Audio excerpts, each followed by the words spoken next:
Hi எல்லாருக்கும் வணக்கம் and welcome to voice அப் கனகா.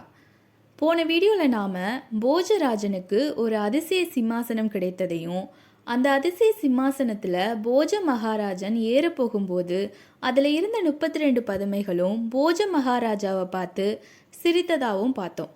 அதுக்கப்புறம் என்ன நடந்தது அப்படிங்கிறத வாங்க இந்த வீடியோவில் பார்க்கலாம். ஓ பதுமைகளே, நான் சிம்மாசனம் ஏற போகும்போது ஏன் சிரிச்சிங்க அப்படின்னு போஜராஜன் கேட்டான். அப்போ 32 படிகளில் முதலாவது படிக்கு காவலாக இருந்த சுகேசி அப்படிங்கிற வினோத ரஞ்சித பதுமை மனித குரல்ல பேசுச்சு. போஜ மகாராஜனே, வீரம், மாட்சிமை, தைரியம், உயர்குல பிறப்பு, அது மட்டும் இல்லாமல் எங்கள் மகாராஜாவுக்குள்ள குணங்கள் இதெல்லாம் உனக்கு இருக்கிற பட்சத்தில் நீ தாராளமாக இந்த சிம்மாசனத்தில் ஏறலாம் அப்படின்னு சொல்லிச்சு. திடுக்கிட்டு பின்வாங்கிய போஜராஜன், பதுமையே, நீ சொன்ன எல்லா குணங்களும் என்கிட்டையும் இருக்கு. நானும் காலத்துக்கேற்ப கேட்குறவங்களுக்கு இல்லைன்னு சொல்லாமல் கொடுத்துட்டு வர்றேன் அப்படின்னு சொன்னார். இதை கேட்ட வினோத ரஞ்சித பதுமை கலகலன்னு மறுபடியும் சிரிச்சுது. ஏ ராஜனே, இந்த ஒரு வார்த்தையே போதாதா உனக்கு சிம்மாசனம் ஏற தகுதி இல்லை அப்படிங்கிறதுக்கு? நீ கொடுத்ததையெல்லாம் நீயே சொல்லி காட்டுறியே. எவன் ஒருவன் தான் செய்தவற்றையும் மற்றவர்களுடைய தவறையும் சொல்லி காட்டுறானோ அவன் இழிவான மனிதனே. நல்ல குணம் படைத்தவன் இதெல்லாம் சொல்லி காட்ட மாட்டான். பதுமையின் வார்த்தைகளை கேட்ட போஜ மகாராஜன் வியப்புடன், நீ சொன்னது உண்மைதான். தன்னுடைய குணங்களை பற்றி பேசுபவன் முட்டாள்தான். நான் செய்ததை பற்றி பெரிதா பேசினது முட்டாள்தனமான விஷயந்தான் அப்படின்னு சொன்னார். அதை கேட்ட பதுமை, சகலகலா வல்லவரான 56 தேசத்தில் உள்ள அரசர்களும் பணிந்து கப்பங்கட்டும்படி பாராண்ட மன்னரான பட்டி என்கிற மதிமந்திரியோட பூலோக தேவேந்திரனை போல ராஜ்ய பரிபாலனம் செஞ்சாரு எங்க விக்ரமாதித்த மகாராஜா. அவரை போல வல்லவர் தான் இந்த வினோத சிம்மாசனம் ஏறணும் அப்படின்னு சொல்லிச்சு தங்க பதுமை. இதை கேட்ட போஜ மகாராஜன் மேலே ஏறாம முதல் படியிலேயே உட்கார்ந்துட்டாரு. அந்த பதுமையை பார்த்து, அப்படியா, இந்த சிம்மாசனத்துக்கு தகுதியான அந்த மகாராஜனுடைய வரலாற்றை சொல்லு கேட்போம் அப்படின்னு கேட்டாரு. முதல் படிக்கு காவலாகிய வினோத ரஞ்சித பதுமை மகாராஜாவையும் நீதி வாக்கிய மந்திரியையும் பார்த்து, கேளுமையா பூமான்களே அப்படின்னு விக்ரமாதித்தனுடைய பூர்வீக கதையை சொல்ல ஆரம்பிச்சுது. அதுக்கு நாம் முதல்ல சந்திரவர்ணனை பற்றி தெரிஞ்சுக்கணும். நந்தியாபுரம் அப்படிங்கிற நகரில் சந்திரவர்ணன் அப்படின்னு ஒரு அந்தணன் வாழ்ந்து வந்தான். அவன் 4 வேதம், 6 சாஸ்திரம், 17 புராணம், 28 ஆகமம், 64 கலைகளையும் நன்கு கற்று தேர்ச்சி பெற்றிருந்தான். இன்னும் அவன் கற்காதவற்றை கற்றுக்கொள்வதற்காக நல்ல குருவை தேடி கிளம்பினான். அப்படி தேசாந்திரியா அலைஞ்சு வந்த நாளில் ஒரு நாள் தாகத்துக்காக ஒரு மலையடிவாரத்தில் தண்ணீர் குடிச்சிட்டு ஓய்வெடுப்பதற்காக அங்கே இருந்த அரச மரத்துக்கடியில் படுத்தான். அந்த மரத்தில் ஒரு சாபத்தால் ரிஷி ஒருத்தர் நெடுநாளா பிரம்ம ராட்சசனா தவம் இருந்து வந்தார். மரத்தடியில் அந்தணன் ஒருவன் படுத்திருக்கிறத பார்த்த அந்த பிரம்ம ராட்சசன் பிராமணன் மாதிரி உருவம் மாறி சந்திரவர்ணன் கிட்ட வந்து, சுவாமி, தாங்கள் யார்? எதற்காக திருடர்களும் கொடிய மிருகங்களும் சுத்துற இந்த காட்டுல தனியா படுத்திருக்கீங்க அப்படின்னு கேட்டான். அதை கேட்ட சந்திரவர்ணன், ஐயா, நான் நந்தியாபுரத்தை சேர்ந்தவன். சகல சாஸ்திரத்தையும் கற்றிருந்த போதும் நான் கற்றுக்கொள்ளாத விஷயம் கணக்கின்றி இருக்குது. அதை கற்றுக்கொள்வதற்காக ஒரு நல்ல குருவை தேடி இங்கே வந்திருக்கேன். உங்களை பார்த்தா நல்ல அறிஞர் போல தெரியுது. என்னையும் உங்கள் சீடராக சேர்த்து கொள்ளணும் அப்படின்னு வேண்டினான். எனக்கு ரொம்ப சந்தோஷம். நான் சொல்கிறபடி நீ நடந்தா உனக்கு நான் அறிந்துள்ள வித்தை எல்லாம் கற்றுத்தருவதா பிரம்ம ராட்சசனும் சொன்னான். அதுக்கு சந்திரவர்ணன் ஒத்துக்கவும் பிரம்ம ராட்சசன் சந்திரவர்ணன் கிட்ட, நீ 6 மாதத்துக்கு அன்ன ஆகாரம் இல்லாமல் தூங்காமல் விரதம் இருக்கணும். நான் இந்த அரச மரத்துக்கு மேலே இருந்து நான் கற்ற வித்தை எல்லாத்தையும் அரச இலையில எழுதி கீழே போடுவேன். நீ அதை எடுத்து தினமும் கற்று வரணும் அப்படின்னு சொன்னா பிரம்ம ராட்ச ரிஷி. அது மட்டும் இல்லாமல் பசியும் நித்திரையும் அவனை வாட்டாமல் இருப்பதற்காக ஒரு மந்திரத்தையும் உபதேசம் பண்ணினான். இரவும் பகலும் தூங்காம குரு சொன்னபடியே சகல வித்தைகளையும் கற்றுக்கொண்டா சந்திரவர்ணன். 6 மாத காலம் முடிந்ததும் தேவலோகத்துல இருந்து புஷ்பக விமானம் ஒன்று வந்து அதில் பிரம்மராட்சசன் சாபம் நீங்கி புறப்பட்டான். அப்படி போகும்போது சந்திரவர்ணன் கிட்ட, என்னுடைய வார்த்தையை மீறாம நடந்து நீ எல்லா வித்தையும் கற்றுக்கிட்ட, இனி நீ உன்னோட ஊருக்கு போ, அங்கே ஒரு நல்ல பொண்ணாக பார்த்து கல்யாணம் பண்ணி உன்னுடைய குடும்ப வாழ்க்கையை தொடங்கு அப்படின்னு உபதேசித்தாரு. குரு சொன்னபடியே சந்திரவர்ணனும் அங்கிருந்து கிளம்பி தன்னுடைய ஊரான நந்தியாபுரம் நோக்கி போனான். அப்படி போகும்போது கன்னியாபுரி அப்படிங்கிற பட்டணத்தில் ஓய்வெடுப்பதற்காக அங்கே இருந்த அலங்காரவல்லி அப்படிங்கிற தாசியினுடைய வீட்டு திண்ணையில் உட்கார்ந்தான். 6 மாத காலம் தூங்காம சாப்பிடாம இருந்ததால தன்னை மறந்து அங்கேயே தூங்கிட்டான். இரவு 10 மணி இருக்கும். அப்போ கோவிலில் தன்னுடைய வேலையை முடிச்சுட்டு தாசி அவளுடைய வீட்டுக்கு வந்தா. அங்கே திண்ணையில் ஒரு பொணம் போல மூச்சு மட்டும் விட்டுட்டு ஒரு அந்தணன் படுத்து கிடக்கிறத பார்த்து பதறி போய் பக்கத்தில் இருந்து வைத்தியர்களை கூப்பிட்டா. வைத்தியர்களும் அவனை பார்த்துட்டு, அம்மா, அந்த பிராமணன் 6 மாதம் தூங்காம சாப்பிடாம இருந்ததால தான் இப்படி கட்டையா கிடக்குறான். நீ தினமும் 3 வேளை ஒரு படி அரிசி வடிச்சு அதோட ஒரு படி நெய் கலந்து இவனுடைய உடம்புல உச்சி முதல் பாதம் வர தடவி வந்தா உயிர் பொழைச்சிக்கிடுவான் அப்படின்னு சொன்னாங்க. தாசியும் வைத்தியர்கள் சொன்னபடியே செஞ்சு வந்தா. 3 நாள் கழித்து சந்திரவர்மன் தூக்கத்தில இருந்து எந்திரிச்சான். எழுந்ததும் தான் தாசியினுடைய வீட்டில் இருக்கதை தெரிஞ்சு வேகமாக கிளம்பி வெளியில போனான். அப்போ தாசி குறுக்க வந்து, சுவாமி, உங்களை மணந்து கொள்ள விரும்பி தான் 3 நாள் தூங்காம உங்களை பாதுகாத்து வந்தேன்.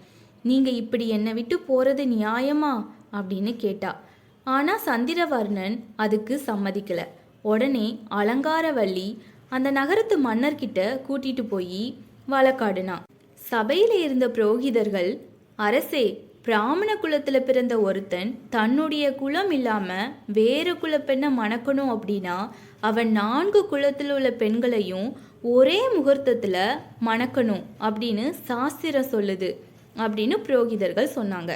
அதை கேட்ட மன்னனும் மகிழ்ந்து, புரோகிதரே, அப்படின்னா என்னுடைய குமாரத்தி சித்திரரேகையையும் உம்முடைய குமாரத்தி கல்யாணியையும் இதோ நம்ம சபையில் இருக்கிற வைசியகுல சோமசேகரன் செட்டியாருடைய குமாரத்தி கோமலாங்கியையும் தாசி அலங்காரவல்லியோட சேர்த்து ஒரே முகூர்த்தத்தில் திருமணம் செய்து வைக்க நான் பிரியப்படுறதா சொன்னார். அனைவரும் சம்மதிக்க நல்ல சுப முகூர்த்தத்தில் சந்திரவர்ணனுக்கு அந்த 4 பெண்களுடனும் திருமணம் நடந்தது.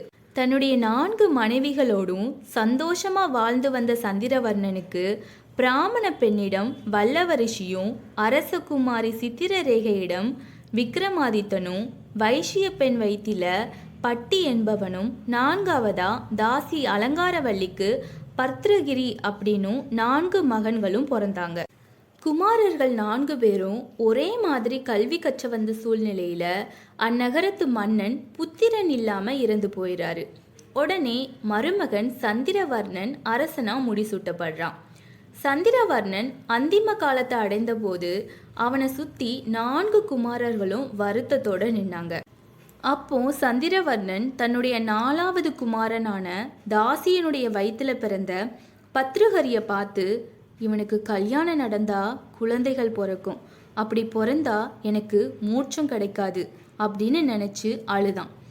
இதை தன்னுடைய அறிவால உணர்ந்த பத்ரகிரி, தந்தையே, நீங்க கவலைப்படாதீங்க, நான் கல்யாணம் பண்ணாலும் குழந்தைகள் பெற்றுக்கொள்ள மாட்டேன், நான் எப்பவும் உங்களுடைய நற்கதிக்கு தடையா இருக்க மாட்டேன் அப்படின்னு சத்தியம் பண்ணி கொடுத்தான். அதை கேட்ட சந்திரவர்ணன் சந்தோஷப்பட்டு மற்ற குமாரர்களையும் பக்கத்தில் அழைத்து, மைந்தர்களே, அலங்காரவல்லி தாசியினால தான் நான் மற்ற 3 பேரையும் மனைவியரா பெற்றேன். அதனால அவளுக்கு பிறந்தவன் தான் எனக்கு அப்புறமா பட்டம் ஏறணும்னு சொன்னாரு. அதுபோல மற்ற குமாரர்களும் தங்களுடைய இளைய சகோதரனான பத்ருஹரிய அரசனா முடிசூட்டினாங்க. சந்திரவர்ணனும் கவலையே இல்லாம வாழ்க்கை நீந்தினான். அதுக்கப்புறமா மூத்த மகனான வல்லபரிசி தன்னுடைய இளைய சகோதரனான பத்ருஹரியை வாழ்த்திட்டு அவனுக்கு துணையா விக்ரமன் பட்டி 2 பேரையும் இருக்க செய்துட்டு தன்னுடைய தவத்துக்காக காட்டுக்கு போயிட்டாரு. தேவலோகத்தில் இருக்கிற அமராவதிக்கு இணையா சகல ஐஸ்வர்யங்களோட கன்னியாபுரி நகரம் இருந்தது. அந்த நகரை பத்ருஹரி ராஜன் ஆட்சி செஞ்சு வந்தான். அவனுடைய பராக்கிரமத்தை எதிர்க்க சக்தி இல்லாம மன்னாதி மன்னர்களும் அவங்கிட்ட சிறைப்பட்டாங்க. சிறைப்பட்ட கணவர்களின் உயிரை மீட்பதற்காக அரசிகள் ஓடோடி வந்தாங்க. அரச சபையில மன்னனுடைய கால்களை பிடித்து உயிர் பிச்சை கேட்டு வேண்டுனாங்க. ராஜா பத்ருஹரியின் பாதங்கள்ல அவர்களுடைய தலையை வைத்து வணங்கியதால அவர்கள் நெற்றியில் வைக்கப்பட்ட குங்குமம் பதியப்பட்டு பார்க்கறதுக்கு செக்கச்சவேல்னு இருக்கும். அந்த அளவுக்கு எல்லா கலைகள்லையும் தேர்ச்சி பெற்று நிகரற்றவனா ஆட்சி புரிந்து வந்தான். அவனுடைய தம்பி விக்ரமனும் பேருக்கேத்த மாதிரி எதிரிகளின் வீரத்தை தன்னுடைய பராக்கிரமத்தால வெற்றி பெற்றிருந்தான். ராஜா பத்ருகிரி கலையுள்ளம் படைத்தவன். இயற்கை அழகின் கவர்ச்சியில மனதை பறிகொடுத்து விடக்கூடியவன். அவன் 360 அழகிகளை மனம் புரிந்து அரண்மனை அந்தப்புறத்தை ஒரு கலைக்கூடமாகவே ஆக்கி வச்சிருந்தான். ஆனாலும் தந்தைக்கு செய்து கொடுத்த சத்தியத்தால குழந்தை பெற்றுக்கொள்ளாம இருந்தான். அவனுடைய அந்தப்புற பத்தினிகள்ல அவனுக்கு பிரியமான ஒருத்தி இருந்தா. அவளுடைய பெயரு அனங்கசேனை. தேவலோக பெண்களையும் தோற்கடிக்கும்படியான உடல் லாவணியமும் மன்மத கலையில கை தேர்ந்தவளாகவும் இருந்தா. அவள்தான் பட்ட மகிழ்ச்சியாகவும் விளங்கினா. அனங்கசேனையினுடைய இளமை கவர்ச்சியில பத்ருகிரி மூழ்கி உலகத்தையே மறந்து கிடந்தான். அந்த நகரத்துல எல்லா சாஸ்திரங்களையும் கற்றுணர்ந்த அந்தணன் ஒருத்தன் வாழ்ந்து வந்தான்.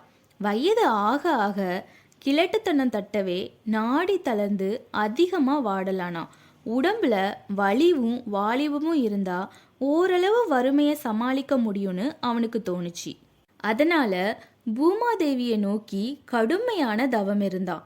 அவனுடைய தவத்தினால திருப்தி அடைந்த பூமாதேவி அவனுக்கு காட்சி கொடுத்தாங்க. அந்தணன் கிட்ட உனக்கு வேண்டியதை தயங்காம கே அப்படின்னு பூமாதேவி கேட்கவும் அந்தணன், தேவி, என் மீது உனக்கு கருணை பிறந்திருப்பது என்னோட பாக்கியம். வறுமையினால நான் ரொம்பவும் கஷ்டப்படுறேன். எனக்கு கிளத்தன்மையில இருந்து விடுதலை கொடு அப்படின்னு வேண்டினான். பூமாதேவியும் கனிந்த மாதுளம்பழம் ஒன்று அவங்கிட்ட கொடுத்து, இந்த பழத்தை சாப்பிடு, நீ விரும்பியபடி இளமையோடு இருப்பாய் அப்படின்னு சொல்லி மறைஞ்சிட்டாங்க. அந்தணன் மிகப்பெரிய மகிழ்ச்சியோட அந்த பழத்தை சாப்பிடலான்னு போகும்போது அந்தணன் மனசுல ஒரு எண்ணம் தோன்றுச்சு. நானும் பரம ஏழை, அடுத்த வேளை சாப்பாட்டுக்கே வழி இல்லை. நான் சாகாம இளமையோட இருந்து என்ன பலன்? என்ன பலன்? சுகத்தை அனுபவிக்க என்கிட்ட பணம்தான் இருக்கா, இல்லை என்னால் யாருக்காவது உதவதான் முடியுமா? நீண்ட காலம் வாழ்றதுனால பிச்சை எடுக்கிறது என்னை விட்டு நீங்கிடுமா? கொஞ்ச காலம் உயிர் வாழ்ந்தாலும் மற்றவங்களுக்கு உதவியாக இருக்கணும். இப்படி மனசில் நினைச்ச அந்தணன் அந்த பழத்தை சாப்பிட விரும்பலை. குடிமக்களின் தலைவனான அரசன்தான் இந்த பழத்தை சாப்பிடணும், அப்பந்தான் குடிமக்கள் சந்தோஷமாக இருப்பாங்க அப்படின்னு நினைத்த அந்தணன் பத்ருகிரியை பார்க்கறதுக்காக அரசவைக்கு வந்தான். மன்னனை வாழ்த்தி அந்த மாதுளம் பழத்தை மன்னர்கிட்ட கொடுத்தான். அந்த பழத்தினுடைய பளபளப்பை பார்த்து வியந்த மன்னர், இந்த பழம் உனக்கு எப்படி கிடைத்தது? பூலகத்தில் இப்படி ஒரு பிரகாசம் பொருந்திய பழத்தை பார்க்கறது மிகவும் அரிதாச்சே அப்படின்னு கேட்டான். மன்னா, பூமாதேவியினுடைய வரப்பிரசாதத்தால் எனக்கு இந்த பழம் கிடைத்தது. இதை சாப்பிட்டா மரணமும் கிளத்தன்மையும் நீங்கி புத்துயிர் பெறலாம். தினமும் பிச்சை எடுத்து வைத்த நிரப்புற எனக்கு எதுக்கு இந்த பழம்? நீண்ட ஆயுளோடு நீதிநெறி தவறாமல் ஆட்சி புரியும் அரசனே நாட்டுக்கு தேவை. இந்த பழத்தை சாப்பிட்டு என்றென்றைக்கு இளமையோட நீண்ட ஆயுளையும் பெற வேண்டும் அப்படின்னு சொன்னான் அந்தணன். பத்ருகிரி மன்னனும் மாதுள பழத்தை வாங்கிட்டு அந்தணனுக்கு ஏராளமான பரிசுகளையும் நிலப்புலன்களையும் கொடுத்தாரு. மாதுளம் பழத்தை சாப்பிட போகும்போது மன்னனுக்கு ஒரு யோசனை வந்தது.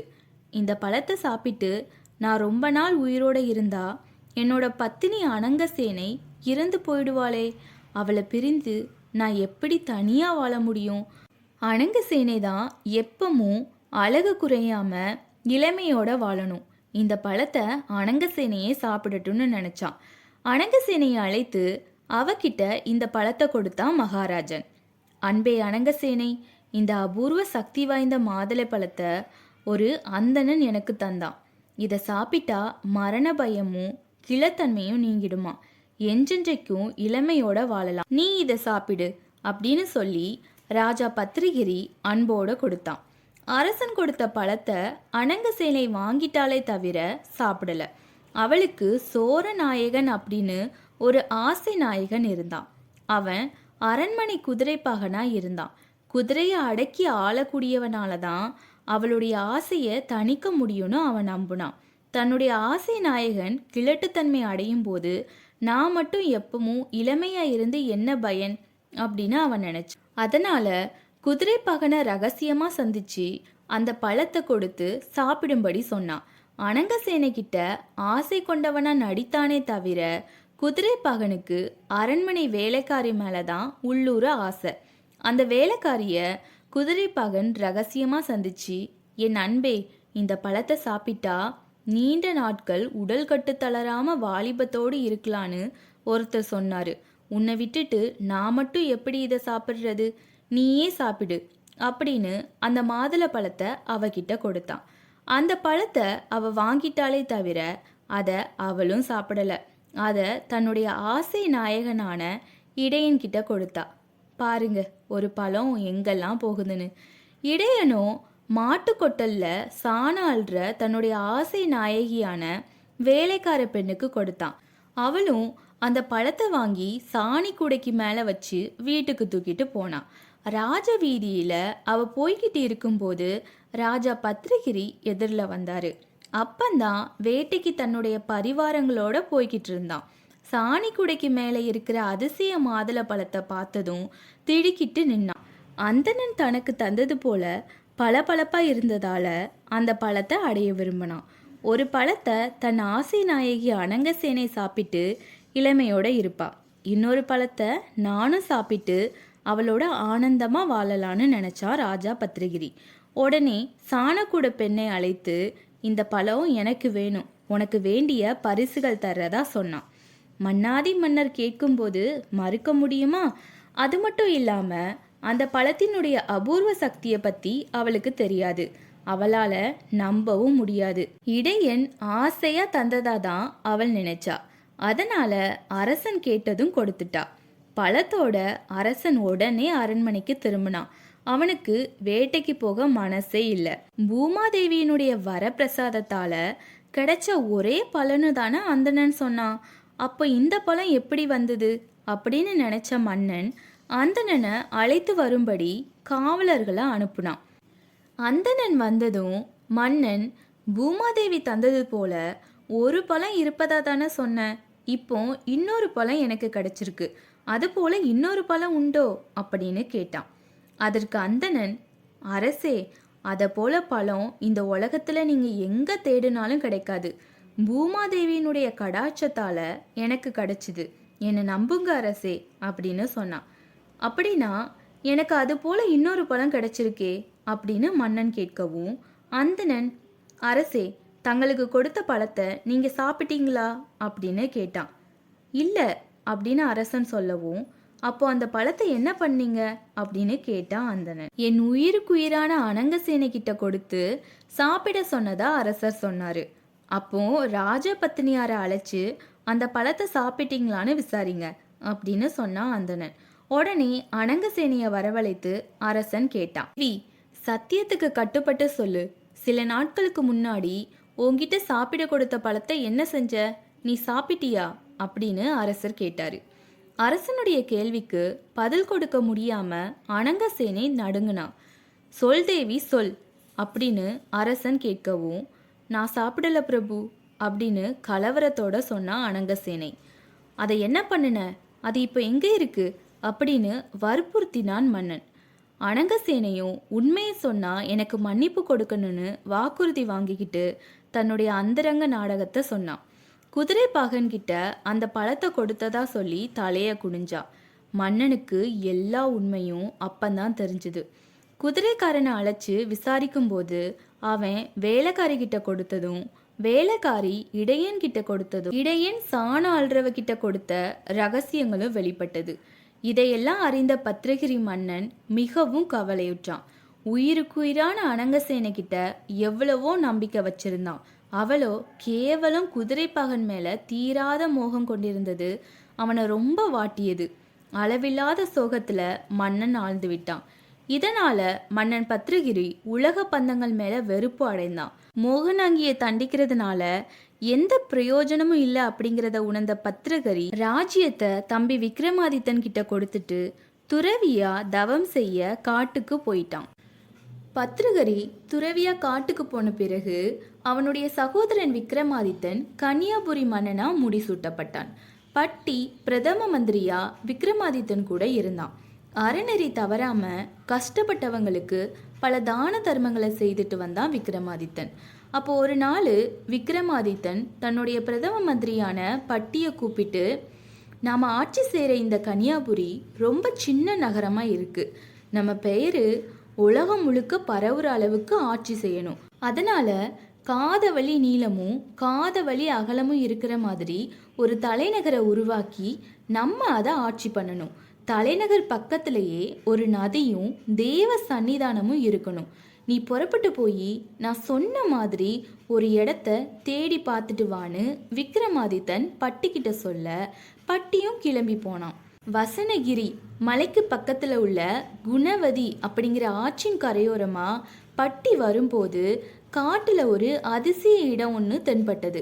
பக்கத்தில் போய் பார்க்கும்போது அந்த இடம் காதவழி நீளமும் காதவழி அகலமும் கொண்டு விசாலமாக மனித நடமாட்டமே இல்லாமல் இருந்தது. அங்கே நிறைய ஆலமரங்களும் ஒரு பத்ரகாளி அம்மன் கோவிலும் இருந்தது. அங்கே இருந்த ஆலமர கிளைகளில் சக்கர வளையம் போல 7 உரிகள் கட்டப்பட்டு இருந்தது.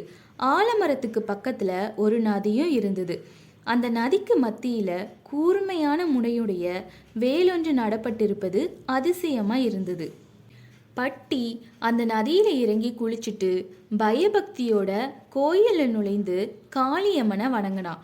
ஆங்கார ரூபத்தோட விளங்கின பத்திரகாளியம்மன் பக்கத்தில் ஒரு குத்துக்கல்லில் பின்வருமாறு எழுதியிருந்துச்சு: எவன் ஒருவன் எந்த குலத்தில் பிறந்தவனாயிருந்தாலும் இந்நதியில் நீராடி நேம நிஷ்டைகளுடன் இதோ நிற்கும் மால விருட்சத்திலிருந்து தொங்கும் 7 உரிகளையும் ஒரே வெட்டில் வீழ்த்தி அவைகள் கீழே விழுவதற்குள் ஆகாய மார்க்கமாக நதியின் நடுவில் இருக்கும் வேல்முனையில் பாய்கிறானோ அந்த வல்லமைசாலிக்கு தேவி தோன்றி சகல சௌபாக்கியங்களையும் அருளி ஆசீர்வதிப்பாள். அவனே 56 தேச அரசர்களையும் வெற்றி கொண்டு அனைவருக்கும் அதிபதியாகி அரசாளுவான். இதை படித்த பட்டி உடனே விக்ரமாதித்தன் கிட்ட போய் சொல்றான்.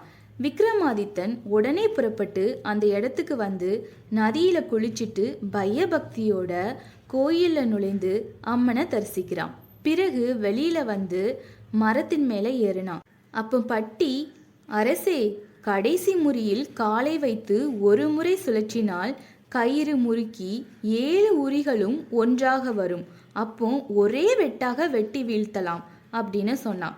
பட்டி சொன்னது போலவே விக்ரமாதித்தனும் 7 உரிகளையும் ஒன்னா சேர்த்து வாழை உருவி ஒரே வெட்டா வெட்டி விட்டு திட மனசோட நதிக்கு நடுவில் இருக்கிற கூர்மையான வேல்முனையை நோக்கி தலைகீழா பாய்ந்தான். உடனே பத்திரகாளி அம்மனும் பிரசன்னமாகி விக்ரமாதித்தனை தன்னுடைய 2 கைகளால் தாங்கி கொண்டா. விக்ரமாதித்தா, உன் தீரம் என்னை மகிழ செய்து விட்டது. உனக்கு வேண்டிய வரத்தை கேள் அப்படின்னு காளி தேவி கேட்கவும் விக்ரமாதித்தன் தேவியை நோக்கி, தேவி, இதோ உன் சன்னதியிலிருந்தே நான் ஆட்சி புரிய விரும்புகிறேன். இந்த நகரத்தில் மாட மாளிகைகளும் கூட கோபுரமும் உண்டாக்கி உஜ்ஜயினி மாகாளி பட்டணம் அப்படிங்கிற பெயரோட சிறப்பாக ஆட்சி புரிய அருள வேண்டும். உன்னுடைய சன்னிதானத்தில் புதைக்கப்பட்ட புராதனமான வெகு கோடி திரவியங்களையும் அடியனுக்கு தர வேண்டும் அப்படின்னு பிரார்த்தித்தான். பத்திரகாளி அம்மனும் அவன் கேட்டதை அருளி மறைந்தா. விக்ரமாதித்தனும் அந்த இடத்துல ஒரு புதிய தலைநகரை உருவாக்கி தன்னுடைய நகரத்து மக்களை அந்த புதிய பட்டணத்தில் குடியேற்றினான். பத்திரகாளி அம்மனுக்கு தங்க கோபுரமும் மகா வினோத மண்டபமும் கட்டினான். 56 தேசங்களையும் வென்று ராஜாக்களும் வணங்குபடி பூலோக அதிபதியா ஒரு குறையும் இல்லாம ஆட்சி செஞ்சு வந்தான். விக்ரமாதித்தனுடைய பேரும் புகழும் பூலோகத்துல மட்டும் இல்லாம தேவலோகத்திலையும் பரவி இருந்தது. அந்த நாள்ல விஸ்வாமித்திரர் கடுந்தவ இருந்து வந்தாரு. முனிவருடைய கடுந்தவத்தால தேவலோகத்துல இந்திரன் பதவிக்கே ஆபத்து வந்துவிடும் போல இருந்தது. அதனால இந்திரன் தேவலோக நடன மங்கையர்களான ஊர்வசி ரம்பை 2 பேர்ல ஒருத்தரை அனுப்பி முனிவருடைய தவத்தை கலைக்க விரும்பினாரு. அதனால அவங்க 2 பேரையும் அழைத்து 2 பேர்ல யார் நடன கலையில சிறந்தவளோ அவள் புறப்பட்டு போய் விஸ்வாமித்திர தவத்தை கலைக்கணும். வெற்றி பெறுறவங்களுக்கு விலை மதிப்பில்லாத பரிசு நான் கொடுப்பேன் அப்படின்னு சொன்னான் தேவேந்திரன். இந்திரன் வார்த்தையை கேட்ட ஊர்வசி, பிரபு, என்னை விட நடன கலையில சிறந்தவள் யார் இருக்கா? என்ன புறப்பட்டு போக அனுமதியுங்கள் அப்படின்னு வேண்டினான். ரம்பையும் அதுக்கு சளைத்து விடல. சுவாமி, எல்லா கலைகளையும் முறைப்படி பயின்று இணையற்றவள் அப்படின்னு தேர்ச்சி பெற்றிருக்கும் என்னை விட்டுட்டு வேற ஒருத்தி போறதுக்கு அனுமதிப்பீங்களா அப்படின்னு கேட்டா ரம்பை. ஊர்வசிக்கும் ரம்பைக்கு நடந்த தகராற தேவேந்திரனால தீர்த்து வைக்க முடியல. அதனால 2 பேருக்கும் நடன போட்டி ஒன்று ஏற்பாடு பண்ணான். நடனத்துல வெற்றி பெறுறவங்களுக்கு பாரிஜாத மாலை வெற்றி சின்னமா அணிவிக்கப்படும் அப்படின்னும் அறிவித்தான். சபையில தேவர்களும் கந்தவர்களும் நிறைந்திருந்தாங்க. முதல்ல ரம்பை நடனம் ஆடினான், அப்புறமா ஊர்வசி ஆடினான், பிறகு 2 பேரும் சேர்ந்து ஆடினாங்க.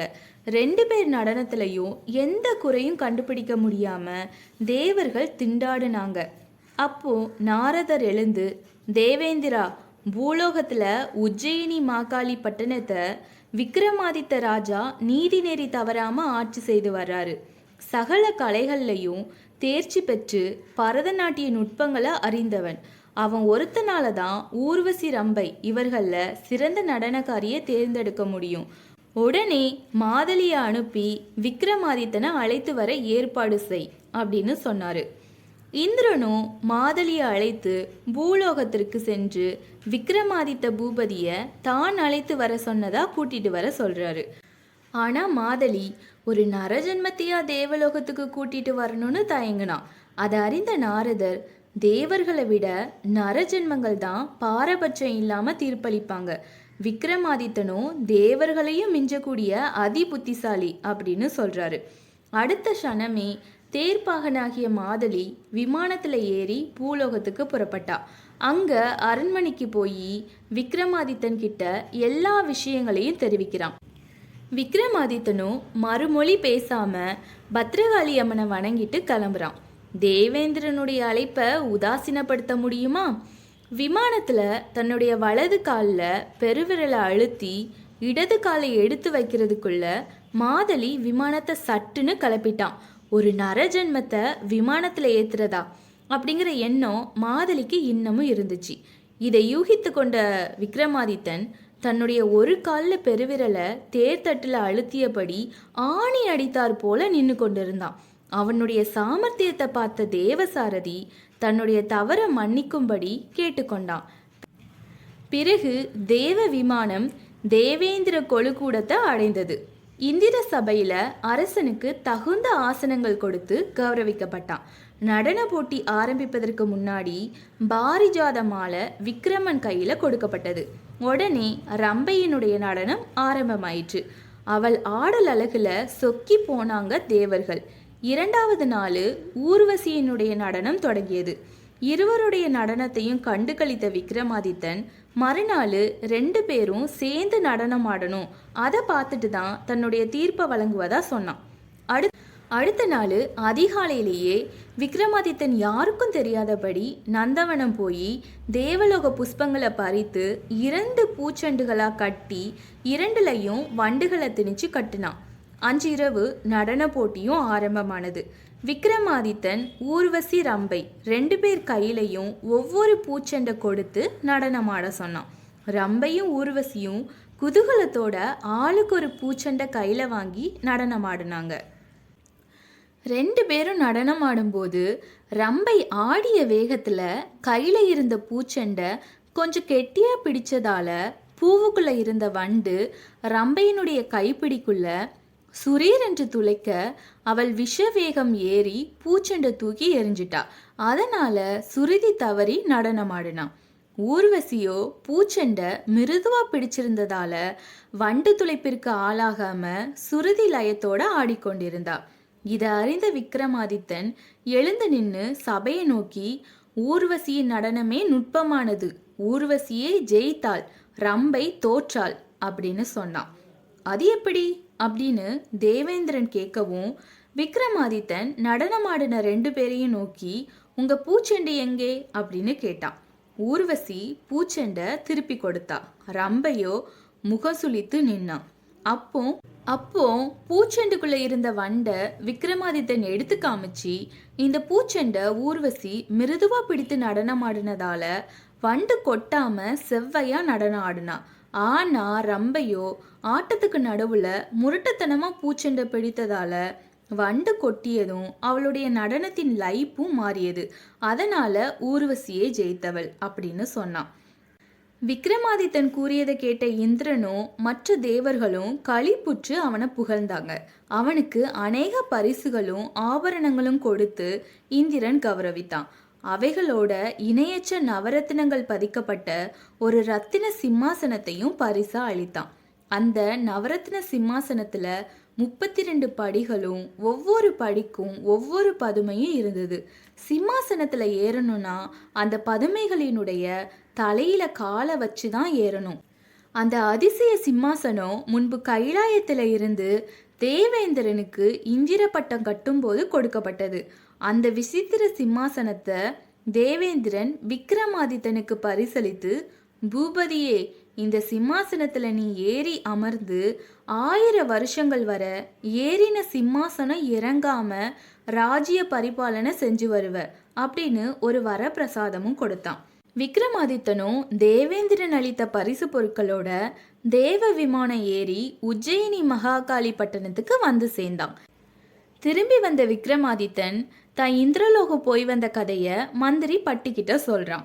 அதுக்கு பட்டி, அரசே, ஏறின சிம்மாசனம் இறங்காம 1000 வருஷம் அரசால வரம் பெற்று வந்திருக்கீங்க. அப்படின்னா 1000 வருஷம் ஆயுள் பெற்றுவிட்டு வந்திருக்கீங்க. எனக்கும் அந்த மாதிரி வரம் பெற்று வந்தீங்களா அப்படின்னு கேட்டான். அதை கேட்ட அரசன், பட்டி, நான் ஒன்ன மறந்துட்டேனே அப்படின்னு ரொம்பவும் வருத்தப்பட்டான். கவலைப்படாதீங்க அரசே அப்படின்னு சொல்லிட்டு புத்திசாலியான பட்டி 2000 வருஷம் வாழும்படியான வரத்தை பெறணும் அப்படின்னு மனசுல நினச்சிக்கிட்டான். 32 ஆயுதங்களையும் எடுத்துக்கிட்டு இரவு 10 மணிக்கு மேல பத்ரகாளி அம்மன் கோயிலுக்கு வந்தான். பத்ரகாளி அம்மன் பட்டியை பார்த்து, பட்டி, இந்த அர்த்த ராத்திரியில இங்க எதற்காக வந்த அப்படின்னு கேட்டா. பட்டி அவளுடைய பாதங்கள்ல விழுந்து வணங்கி, தேவி, என்னுடைய சகோதரனான விக்ரமாதித்தன் தேவலோகம் சென்று திரும்பி வரும்போது 1000 வருஷம் அரசாட்சி செய்ய வரம் பெற்று வந்திருக்கான். அடியேனுக்கு உன்னை தவிர வேற யார தெரியும்? நீதான் என் மேல கருணை கொண்டு 2000 வருஷம் உயிரோடு இருக்க அருள் புரியணும் அப்படின்னு பிரார்த்தித்தான். பட்டி, நீ கேட்கும் வரம் கைக்குடணும் அப்படின்னா உன்னுடைய ராஜன் விக்ரமாதித்தன் தலையை வெட்டி இந்த பீடத்துக்கு முன்னால கொண்டு வந்து வைக்கணும் அப்படின்னு சொன்னா பத்ரகாளி அம்மன். உடனே பட்டி அரண்மனைக்கு திரும்பி போய் விக்ரமாதித்தனை அழைத்தான்.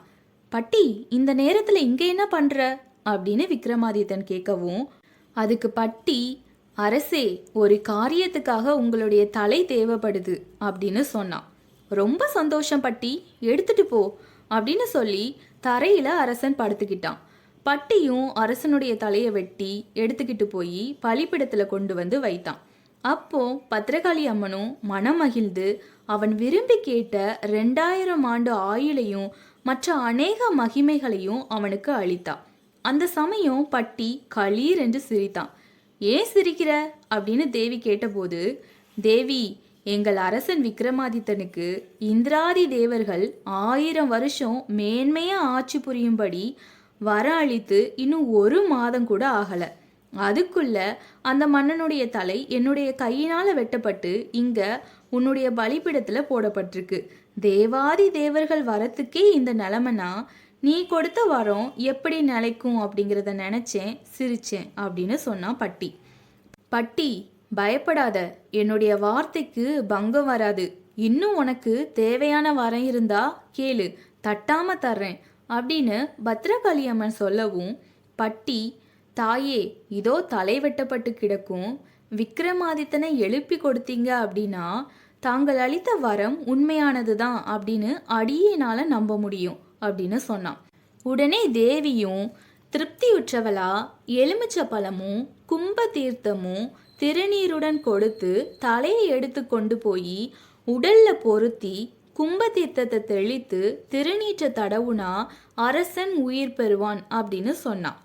தேவி சொன்னபடியே பட்டியும் விக்ரமாதித்தனை உயிர் பெற்றல செய்தபோது தன்னுடைய சாமர்த்தியத்தால அம்மன் கிட்ட இருந்து 2000 வருஷம் ஆயில பெற்று வந்த பட்டியை பார்த்து அரசன் சொன்னான், பட்டி, தேவர்கள் எனக்கு கொடுத்த ஆயிலோ 1000 வருஷங்கள் தான். ஆனா நீயோ நம்ம பத்ரகாளி அம்மனை திருப்தி செய்து 2000 வருஷம் ஆயில பெற்று வந்திருக்க. நம்ம 2 பேரும் சம ஆயுளோட வாழ இப்பவும் வழியிலேயே, என்ன செய்யறது அப்படின்னு விக்ரமாதித்தன் குழம்புனான்.